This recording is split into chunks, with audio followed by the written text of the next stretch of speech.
Hey, what's up, everyone? This is Maury Croson from the Performance Lab of California doing another breakdown here today. Today is going to be a little bit different of a breakdown as it is a vertical jump. Typically what we do is different types of throws, either from a quarterback or pitcher, or different types of speed, whether 40-yard dash, 100-meter dash, even done 200-meter dash. But today it's going to be a vertical jump. And what we're going to do is Josh, I don't even know how to pronounce his last name, but he's known as the guy that, and I'll play it full speed, that went through the vertical jump and was able to kind of float there at the top. Really kind of a cool thing that he was able to achieve. And so I thought I'd break down how he was able to jump so high, and kind of the whole ideology of creating a better vertical jump, as well as kind of what he did in order to float there at the top, so then we can see it all in slow motion. So let's start here with the load. I thought what was very interesting, if you watch his feet as he's loading, first, he does a good job of starting it with his arms. I think one of the big things here is that he takes a really big deep breath in, he stabilizes that core, he lifts up those arms to really create a counter load, and that's really the big thing. Is there's a few things here that he does to really accelerate his load. So that was one. The next thing is, if we watch him, look at how he jumps off the floor there for a second. See how he loads by actually getting off of the ground in order to make it so now he's almost creating like a depth jump in his ability to get off the ground. So now he's jumping into the ground.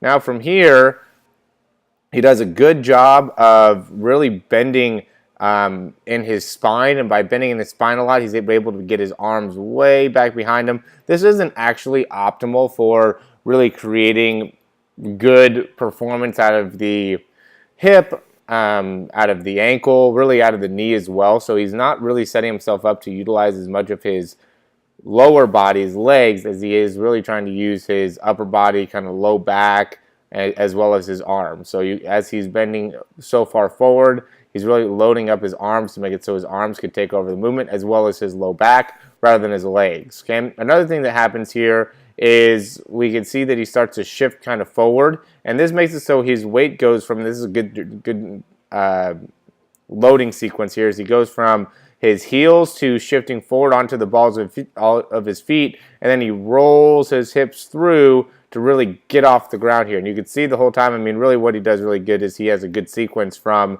his hips through his back to his arms in getting off the ground there. I would say even his knees would be involved in there as well. Ankles aren't bad either, but really it's hips, it's his low back, and it's his arms that are really getting him off the ground here. He also probably has a good amount of stiffness in the ankles, which helps him, kind of spring off the ground there. So that's really what he's doing to really create most of his acceleration. Is, again, he's using a lot of that low back, he's using a lot of those arms, and he's using a good amount of those hips to roll through, using those glutes. Okay, and then once he gets there going off the ground, he's putting so much into his arms, he actually starts circling his arms so much that he's able to actually stay off the ground. Okay, so when he's going up here, he almost pushes himself down right there. You can see that it's this key movement, boom, as he brings his arms down, which makes it so he can kind of locks up into the air. And then as he goes through and does another circle again, he's kind of stuck and locked up there at the top and slowly starts to come down. Something that was very, very interesting. In terms of something that I think would be, his weaker leg, or the leg that can improve, would definitely be his right leg. I don't know if he's right-handed or left-handed. You can kind of see it here, but as he comes in, boom, right here, you can see how that right knee kind of buckles in. He uses it to help him create force. So what he does is he shifts from more of his weight's on the right side of his body, and then he shifts his weight to the left side. And I think his left side is maybe his stronger leg, his power leg, to really get off the ground. And so he really utilizes this to his advantage as he's able to generate more force. So just a thing that actually could end up impacting his injury risk would be maybe right knee, maybe right ankle, something like that. Could have a good amount of stiffness within the low back. All those things could be possibilities based off of how he's moving.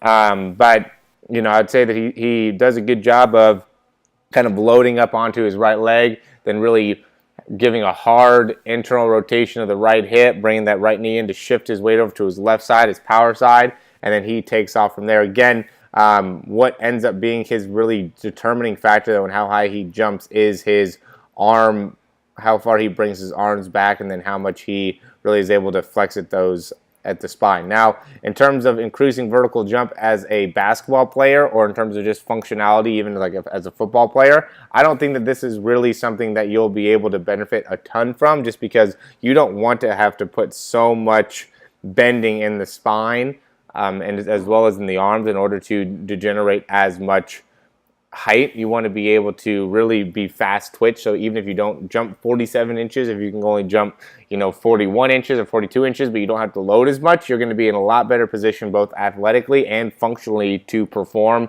at a higher degree. He's really putting a lot of his body into this load here, which is making it so, he's really not optimizing himself in order to perform in sports doing the jump. Now, I'm sure he can, not go through this same load and still be able to take off and, obviously has a really high jump. I'm just saying in terms of functionality, what you want to achieve and how's what do the mechanics want to look like in order to do so.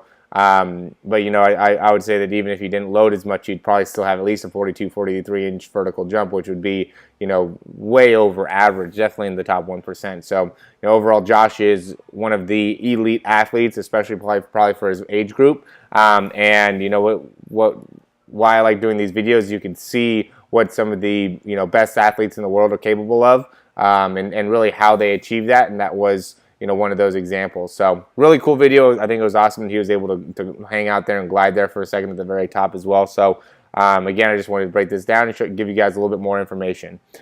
If you want to know more about our breakdowns, you want to get something broken down for you, you send us an email. We do this as a service. So my email is Maury, M-O-R-E-Y, at yourperformancelab.com. We do it for running. We do it for throwing. We could also do it for jumping. The idea is we want to give you more information, more exercises, more understanding of what are the proper mechanics to jump to get the most out of your body. So we go and break it down and explain to you what you can work on. And based off of what we find, what you can work on, we can give specific exercises for you to do to achieve your overall goals. And probably most importantly, to make sure that you're staying healthy. So if you have any questions after watching this video, let me know.